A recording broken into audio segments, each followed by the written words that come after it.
اچھا یہ بتائیے، کیا یہ بات سچ نہیں ہے کہ جب بیٹیوں کا رشتہ کرتے ہیں، بیٹیاں دیتے وقت لڑکے کی ساری چیز دیکھی جاتی ہے، اس کی خوبصورتی بھی دیکھی جاتی ہے، اس کا بینک بیلنس بھی دیکھا جاتا ہے، اس کی جاب کیسی ہے یہ بھی دیکھا جاتا ہے، اس کا بزنس کیا ہے یہ بھی دیکھا جاتا ہے، اس کے پاس زمینیں کتنی ہیں یہ دیکھا جاتا ہے، اس کے پاس گاڑیاں کون سی اور کتنی ہیں یہ دیکھا جاتا ہے، اس کے پاس گھر کیسا ہے یہ بھی دیکھا جاتا ہے۔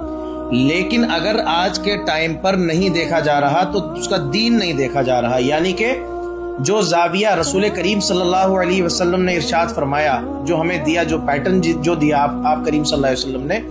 اس پہ عمل نہیں کیا جا رہا، باقی ساری چیزیں دیکھی جا رہی ہیں۔ پھر ہو کیا رہا ہے؟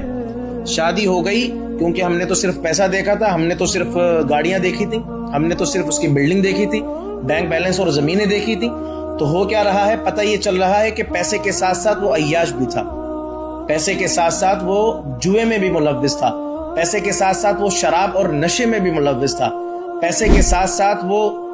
لوگوں کا مال کھانے میں بھی ملوث تھا۔ اور پھر وہی ہوا کہ ایک عیاش، ایک مکار، ایک شرابی، ایک جوا کھیلنے والے کے پاس ہم نے بیٹی جب بھیج دی تو پھر پتہ یہ چلا کہ بیٹی کو وہ مار رہا ہے، بیٹی کو تکلیف دے رہا ہے، بیٹی کو پریشانیوں کا اور مصیبتوں کا سامنا کرنا پڑ رہا ہے۔ اور پھر وہی ہوتا ہے کہ ایک وقت پر آ کر بیٹی کے گھر کے